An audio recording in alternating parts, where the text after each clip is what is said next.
Well, now tell me, I love to ask authors this question. Yes. Were there barriers that you had to overcome? And on this note, I'm going to hold up my book because, of course, we've exchanged books. Mine is Mindset for Authors: How to Overcome Perfectionism, Procrastination, and Self-Doubt. Yeah.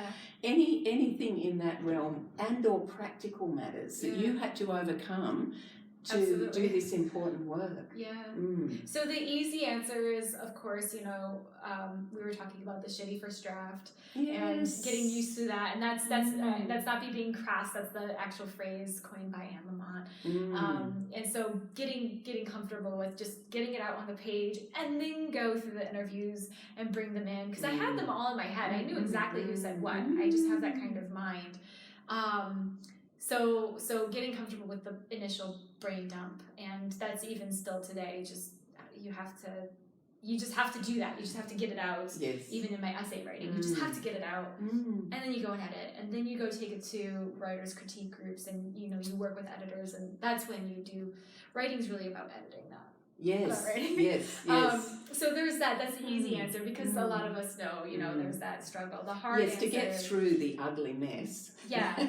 Right, that which is necessary. There's the rose-colored lenses we all have with our first book of like, I'm going to be an author, and it's going to be romantic, and I'm going to be like Hemingway. I'm going to sit at the cafe and smoke a cigarette and drink a coffee and schmooze with the who's who. And really, what happens is like you're pulling out your hair and you're crying and you are pacing and it's like giving birth. Yes. In a lot we're of thinking ways. This is no good. Why do I think I could why do do I this? have any sort of worth as an author? So that's the easy part of my answer. The hard part of my answer is that sort of along the lines of the romance of it, I pushed myself too hard. And so I believed in the mission and the concept of what I was doing, and I really wanted to meet all of these people and honor the fact that I went to them in person, because that's what that generation expects. Yes. With Gen Z, I'm doing it all digital because that's what that generation expects. Right? This is interesting. So I'm on the road for 6 weeks, and I'm alone. I'm doing 12,000 miles, and I'm either interviewing, eating, sleeping, or driving. Right? And sometimes I'm doing the eating and driving at the same time. Right. And I'm driving through the Rocky Mountains, and it's after a snowstorm, or it was stressful, and I pushed myself too hard. Lack of self-care. Really, really bad. Really bad. So I got home and I crashed, and I really went into a depression about this book for a year, and I honestly considered just not writing it. Right. I had damaged myself so much and damaged my view of the book, because the book was the source of the pain. Got it. And so even for fiction writers, if you're doing research of any sort, you are putting yourself through something in order to write. And so self-care, as you said, we talked a little bit about that in our initial conversation. It's just so critical. And I mean, today working with entrepreneurs, it's a big part of what I talk about too, because whether you're an author or an entrepreneur or, take X, Y, or Z, whatever you are, you can't do your life's mission if you burn yourself out. Exactly. And I burnt myself out, and I suffered. People are passing away, and I'm not writing because I'm depressed, right? So it was bad. Yeah, your whole life became this. And the interesting thing too is that I'll get people coming along and they say, oh, I don't know what happens, because when I sit to write, my mind goes blank, I can't write. And I say, yes, well, people call that writer's block. What I call that is stress. And of course, what happens to us when we're in a stressed state, and the brain shuts down. It does. You're working from the wrong part of the brain. You're working from the prehistoric part of the brain, and all that cares about is survival. Right. So that part of your brain could not care less if you get your book written or not. That part of your brain is telling you need to sleep, you need to rest. You're in crisis, physically in crisis, and potentially emotionally as well. Right. Because when we're rested, of course, we've got access to our prefrontal cortex. That's where all of our languaging skills live.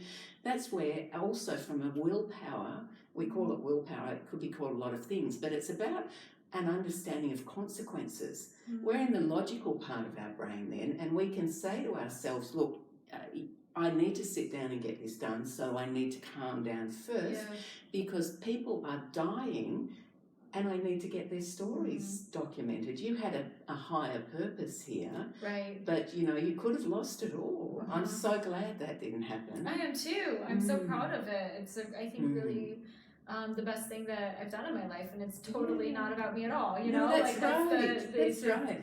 Yes.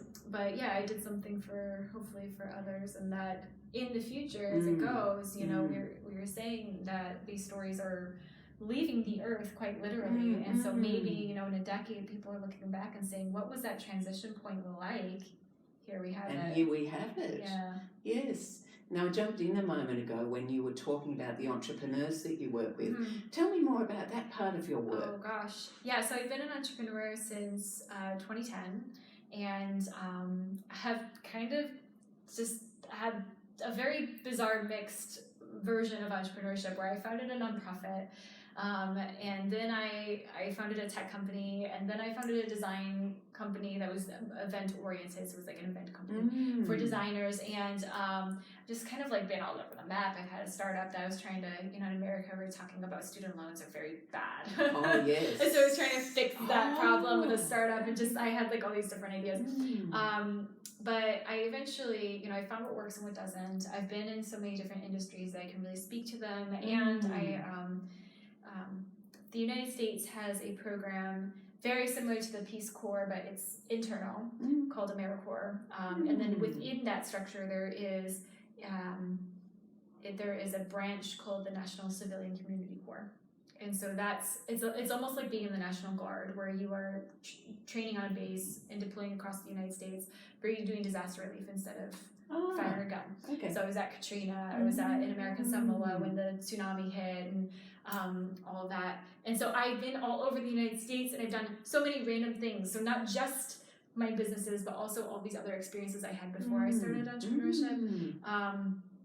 So that gives me a really good lens into what to do, like the basic structures of like what to do, how do you found a business, how do you do it legally, how do you make sure that if you have a co-founder that you have that conversation properly and you have founders agreements and Yes. But also like, what's your industry like?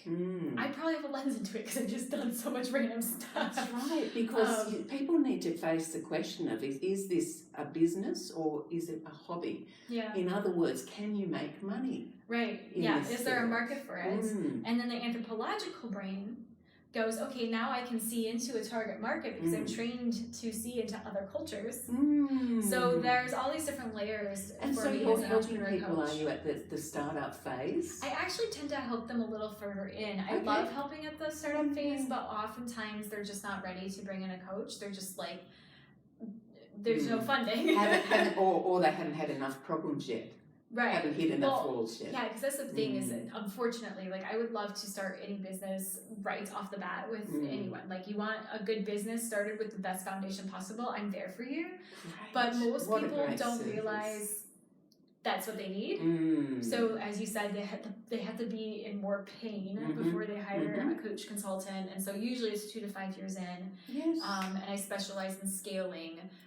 Which is what I did with my tech company. So that's where people say, like, how are you working 10 hours a week and traveling the world? It's because I scaled my business and I had a team. You can. That's right. You get that freedom because you've got something there and that's working what we all dream of. You. You're not working exactly. But people don't know how to do that if they've been working for somebody else so long. They think it looks this way, but it actually looks that way. So. Yeah, I wish I knew you 5 years ago, frankly. Right. Yeah, I know, that's the thing, but like, would you have known that you needed me 5 years ago? No, not that's at the all. Issue. So and it's not dissimilar to me. I run a lot of workshops just with the basics of how to write the book. Yeah, often it may well take, you said 2 to 5 years, it sometimes takes people 2 years to come back and say, you know what, I was sure I could do this, but I can't. I need more help. Right. I need help in being accountable. I need help with structure. I need help with someone to review it and tell me this is going, that this works or this doesn't work. Yeah. So that we've kind of come our journeys ourselves, haven't we? And we're now able to help people who want to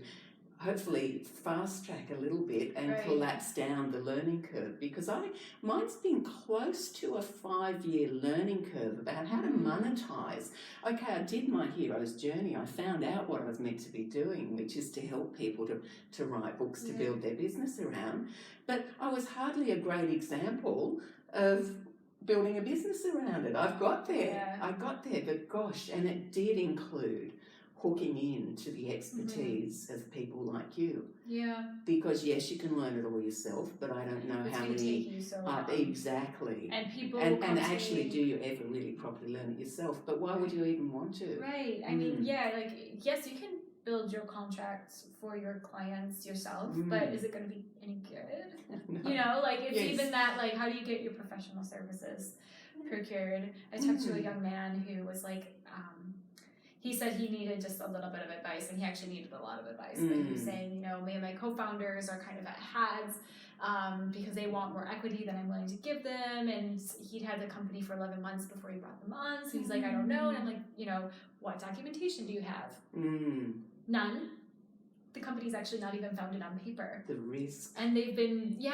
I know. And so he has no footing to stand on, and the company's been alive for a year and a half. So it's stuff like that where I'm like, oh, I wish I could get in front of people earlier, but unfortunately they don't hit Google looking for somebody like me until they're really in a bad place. That's it. Yes. Yeah. Well, look, this has been wonderful. What I want to do is just recommend stories of elders, and you subtitle what the greatest generation knows about technology and you don't. Yeah. Wow, that's a compelling subtitle. Yeah. So look, this is on Amazon. Yep. Look Barnes and up, Noble, yes, all over the place. Yeah. Oh, and this has been wonderful talking to you. Thank you so much. Yeah, it's been a pleasure.